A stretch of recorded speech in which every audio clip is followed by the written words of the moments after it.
कक्षा 7वीं हमारा टॉपिक है परिमेय संख्याओं के बीच में 5 परिमेय संख्याओं को ज्ञात करना। ठीक है, तो इसमें पहला प्रश्न हमारा एक्सरसाइज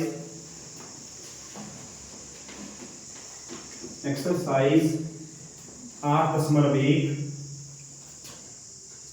प्रश्न संख्या 1, इसका पहला भाग -1 और 0 के बीच में कितनी परिमेय संख्याएं होती हैं। -1 और 0 के बीच हमने 5 परिमेय संख्याएं ज्ञात करनी है।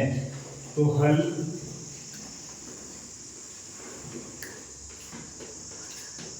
सबसे पहले हम -1 और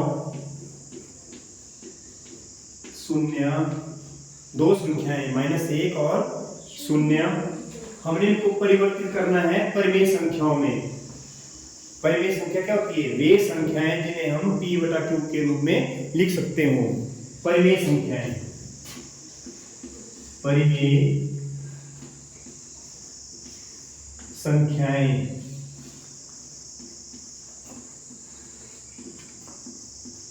ऐसी संख्याएं जिन्हें हम p/q के रूप में लिख, p का मतलब जिन्हें हम कुछ भागांश और बटे हर, अंश को हम कहेंगे यहाँ पे p, हर को कहेंगे q। और परिमेय संख्या में q जो है 0 के बराबर नहीं होना चाहिए। जो q है, p और q दो संख्याएं होंगी आपके पास, अंश वाली संख्या, हर वाली संख्या। ये जो दोनों संख्याएं हैं ये क्या नहीं होनी चाहिए हमारे पास? पूर्णांक होनी चाहिए। p और q पूर्णांक हो,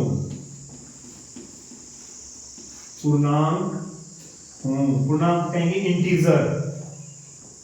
इंटीजर। पूर्णांक कौन होते हैं? पूर्णांक वे संख्याएं होती हैं जो जिसमें क्या है, ऋणात्मक संख्याएं, शून्य और धनात्मक संख्याएं सम्मिलित हो, पूर्णांक। और q जो है 0 के बराबर नहीं होना चाहिए, 0 के बराबर नहीं होना चाहिए। इस तरह हम इसको बराबर है का निशान लगाएंगे, फिर इस निशान को हम काट देंगे, तो इसका मतलब होता है नहीं है। जब हम बराबर है लिखते हैं और उसको काटते हैं तो q बराबर 0 के ना हो, तो ये हमारे पास परिमेय संख्या की परिभाषा बनती है कि वे संख्याएं जिन्हें हम p/q के रूप में लिखते हो, p और q पूर्णांक हो और q 0 के बराबर ना हो, उन्हें हम क्या कहते हैं? परिमेय संख्या। तो इस संख्या को हमने बदलना है परिमेय संख्या में, तो इसमें -1 इसको 10 से गुणा कर देंगे, 10 से ही भाग कर देंगे, और 0 को भी हम 10 से भाग कर देंगे और 10 से गुणा कर देंगे। तो जब हम -1 जो संख्या है उसको हम 10 से गुणा करेंगे तो 10 एकम 10, यहाँ पे ऋणात्मक संख्या है तो क्या बन जाएगा हमारे पास? -10/10। अंश को अंश से गुणा करेंगे 10 एकम 10, पर यहाँ पे जमा माइनस माइनस है, और 0 10 के गुणा 0 को करेंगे 10 0/10। अब इन्हीं के बीच में हमें संख्याओं को खोजना है। तो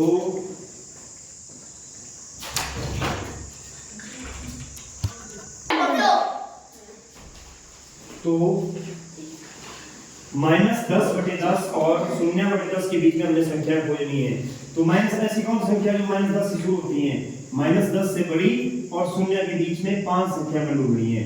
तो कैसे ढूंढेंगे इसको? -10 से बड़ा कौन होता है? लिखेंगे -1 और 0 के मध्य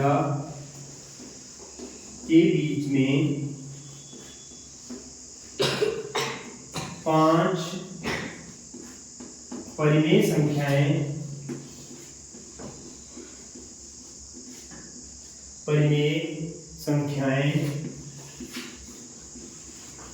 अब हमने यहाँ पे इन दो के बीच में रहना है। तो -10 से बड़ा क्या होता है? -9/10। -9 से बड़ा कौन होता है? -8/10। और -8 से बड़ा -7/10।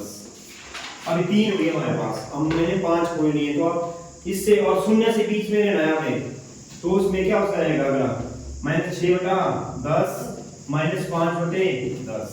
तो इस प्रकार इस प्रश्न का हल हुआ है कि -1 और 0 के बीच में 5 परिमेय संख्या हमने ढूंढनी है। ठीक है, तो हो जाएगी कौन सी? -9/10 -8/10। माइनस में जब ऋणात्मक संख्या होती है तो बड़ा अंक छोटा हो जाता है। 9 यहाँ क्या हो जाएगा? छोटा हो जाएगा। -8 बड़ा हो जाएगा। -8 दूसरा भाग। चलो अब हम दूसरा भाग करेंगे। -2 और -1 करने का वही तरीका है कि आपने एक समान संख्या से गुणा करनी है, एक समान संख्या से भाग करना है।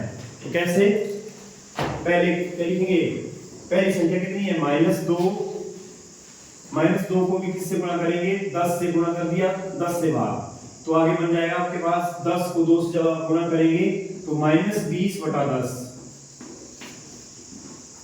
इसी प्रकार -1 को क्या करेंगे आप?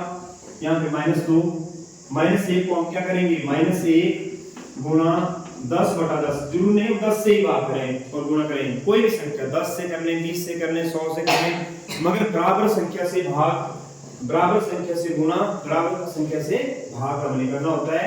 तो इसमें क्या हो जाएगा? 10 एकम 10 -10/10। तो इस प्रश्न का हल जब हम करेंगे तो यहाँ से हम इसी इन्हीं संख्याओं के बीच में रहेंगे। तो -2 और -1 के बीच 5 परिमेय संख्याएं